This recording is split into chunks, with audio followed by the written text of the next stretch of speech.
Bismillahirrahmanirrahim. Assalamualaikum warahmatullahi wabarakatuh. Alhamdulillah. Alhamdulillahilladzi hadana li hadza wa ma kunna linahtadiya laula an hadanallah. Subhanaka la ilma lana illa ma 'allamtana innaka antal alimul hakim. Rabbi syrah li sadri wa yassir li amri wahlul 'uqdatam min lisani yafqahu qawli. Allahumma salli wa sallim ala sayyidina Muhammad. Allahumma salli wa sallim ala sayyidina Muhammad. Miftahi bab rahmatillah adada ma fi ilmillah salatan wa salaman daimaini bidawami mulkillah wa ala alihi wa sahbihi ajma'in, amma ba'du. Syekh Muhammad Adnan Al-Afyuni, salah seorang mufti yang ada di kota Damaskus, beliau menceritakan beberapa tahun yang lalu ada salah seorang yang berasal dari negara Syam. Kemudian ia mengajak istri, ibu dan kedua saudara wanitanya untuk berziarah ke makam Nabi besar Muhammad sallallahu alaihi wasallam dan menunaikan ibadah umrah.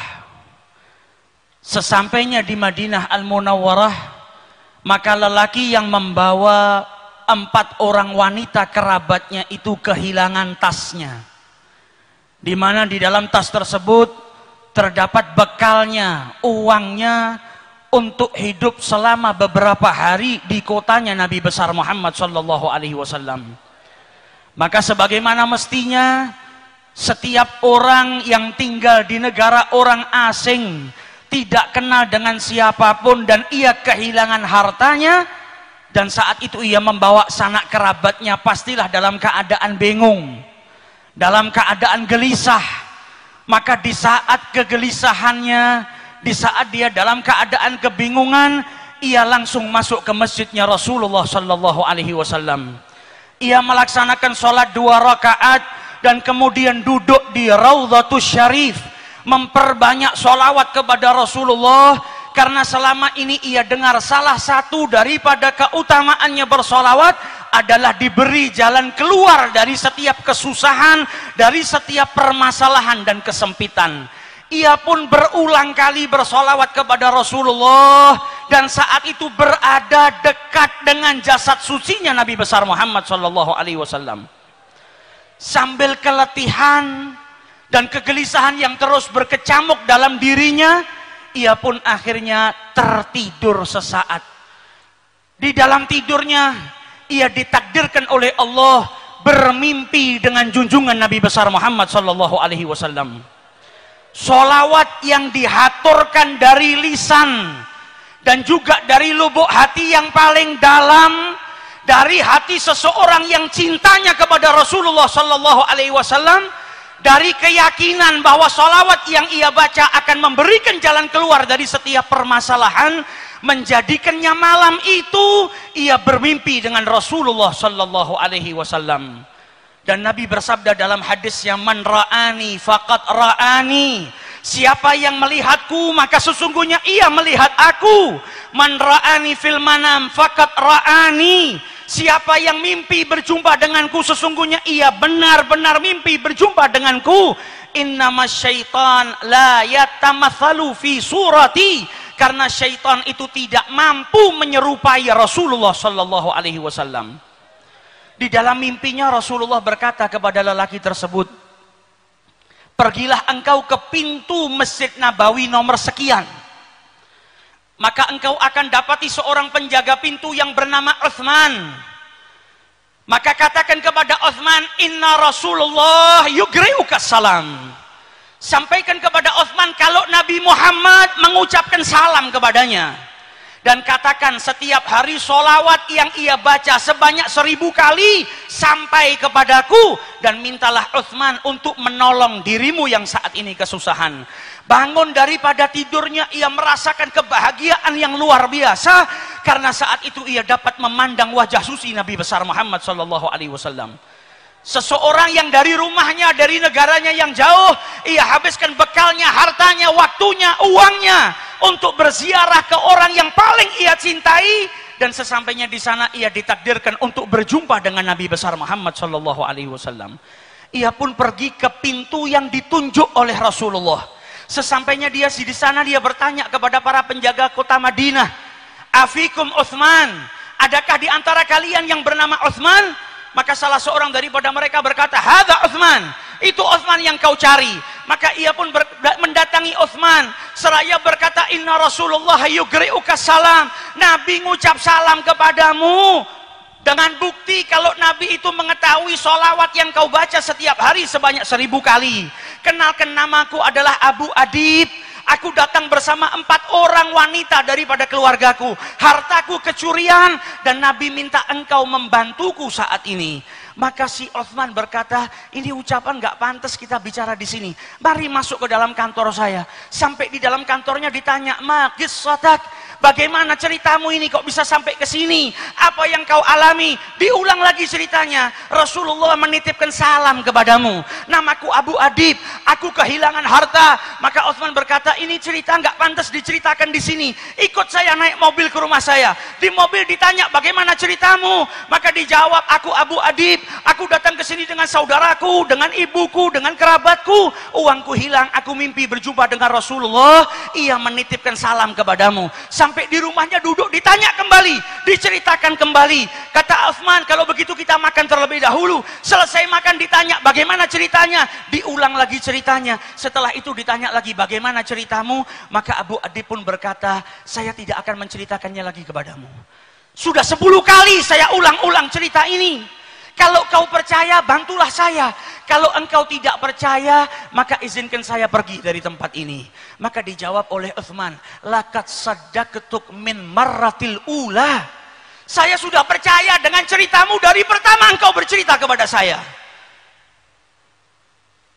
"La ya'lamu ahadan inni usalli alaihi alfa marrah kulli yaum illa alladhi akhbaraka bidzalik."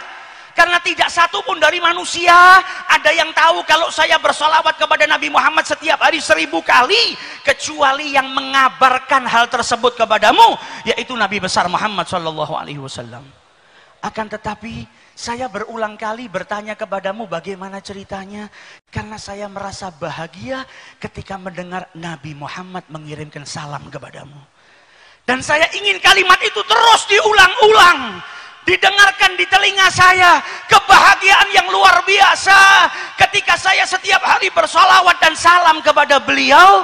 Tiba-tiba saya mendapatkan keberkahan, Nabi Muhammad mengirimkan salam kepadamu. Saya bertanya berulang kali bukan karena tidak percaya, tapi telinga ini ingin terus mendengar nama Nabi Muhammad sallallahu alaihi wasallam, dan telinga ini terus ingin mendengar kalau Nabi Muhammad mengutarakan salamnya kepadaku. Ambil apa yang kau inginkan.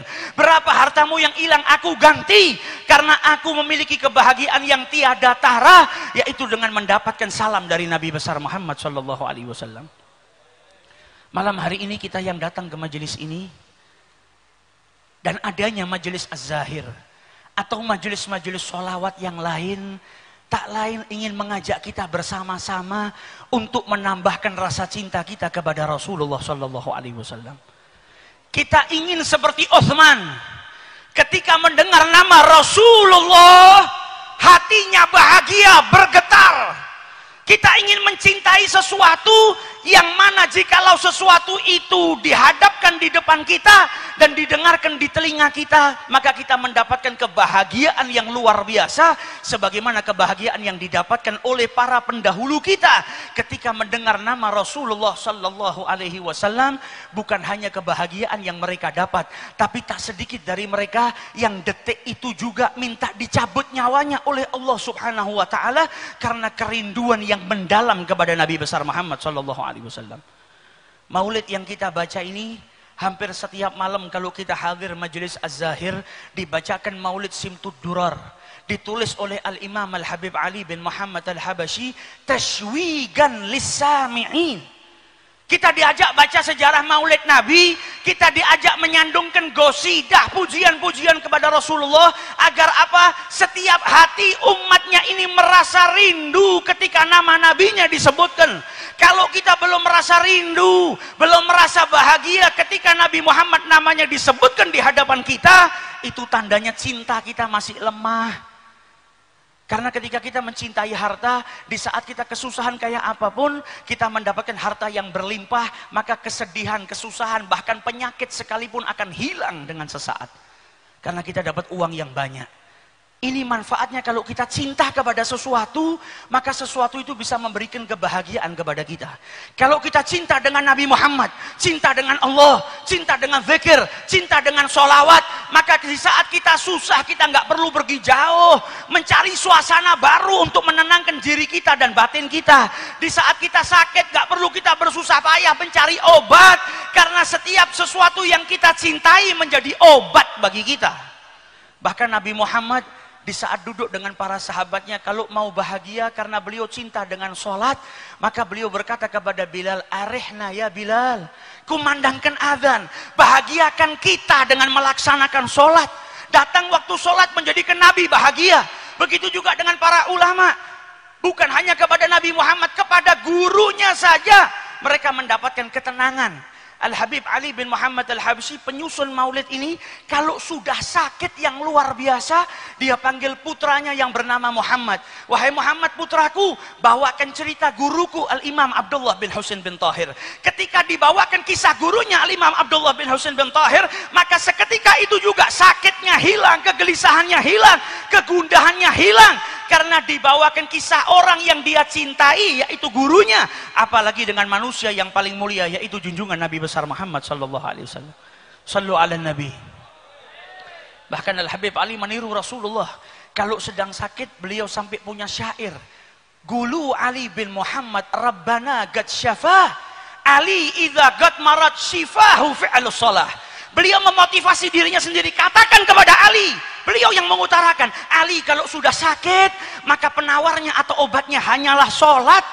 Ketika sudah sholat, maka seluruh penyakit itu hilang. Kita belajar di majelis ini bagaimana mencintai Nabi Muhammad dengan sekuat tenaga kita. Penuhi hati kita dengan mahabbah kepada Rasulullah. Maka di saat kita kesusahan, di saat kita kesumpekan, gelisah datang kepada kita, mendengar namanya Nabi Muhammad SAW, maka kegelisahan, kegundahan, kesempitan, apapun yang terjadi pada kita akan hilang, berubah menjadi bahagia karena Nabi besar Muhammad SAW.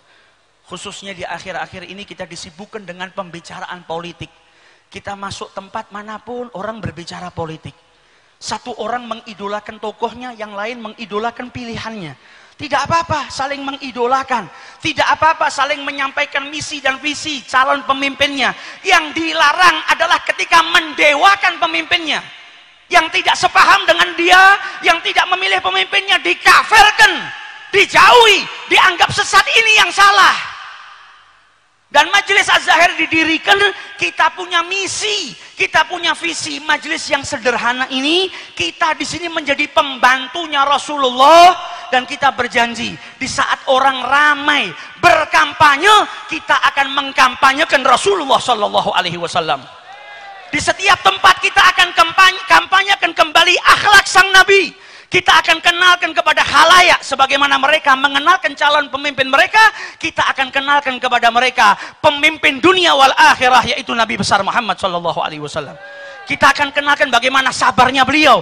Kita akan kenalkan kepada mereka bagaimana rumah tangga beliau. Kita akan kenalkan kepada khalayak ramai bagaimana cara mencintai Rasulullah. Insya Allah majelis yang sederhana ini dan upaya kami dalam berkhidmah yang masih bertumpuk atau berlumuran dengan riya dan tidak ikhlas dipandang oleh Allah Subhanahu wa taala, sehingga menjadikan Allah Subhanahu wa taala meridhai kita semua. Amin ya rabbal alamin. Dan kami berterima kasih atas seluruh hadirin yang pada malam hari ini ikut datang di majelis yang penuh berkah ini. Semoga jikalau ada kekurangan atau sesuatu yang tidak berkenan, kami mohon maaf yang sebesar-besarnya, dan semoga yang hadir diberi ganjaran oleh Allah Subhanahu wa taala dengan dikabulkan hajat-hajatnya oleh Allah, diterima amal ibadahnya oleh Allah Subhanahu wa taala, pulang dari sini membawa keridhaan daripada Allah Subhanahu wa taala, dan semoga majelis yang kita hadiri malam hari ini menjadi pengayom dan pengaman negara tercinta kita, negara kesatuan Republik Indonesia. Selagi ada majelis maulid seperti ini, insya Allah negara kita tetap dilindungi oleh Allah Subhanahu wa taala, dijadikan baldatun thayyibatun wa rabbun ghafur. Dan sebagaimana yang dikatakan oleh Al-Habib Muhammad Lutfi bin Yahya, banyak orang yang mengatakan tahun ini tahun panas. Buat kita pecinta para Nabi Muhammad, gak ada yang namanya tahun panas. Sepanjang tahun kalau ada majelis ilmu, ada majelis sholawat, ada majelis maulid, buat kami adalah tahun perdamaian, adalah tahun kasih sayang, adalah tahun dimana kita terus menggapai dan mencari ridha Allah Subhanahu wa taala. Hadza minni wal afu minkum. Assalamualaikum warahmatullahi wabarakatuh.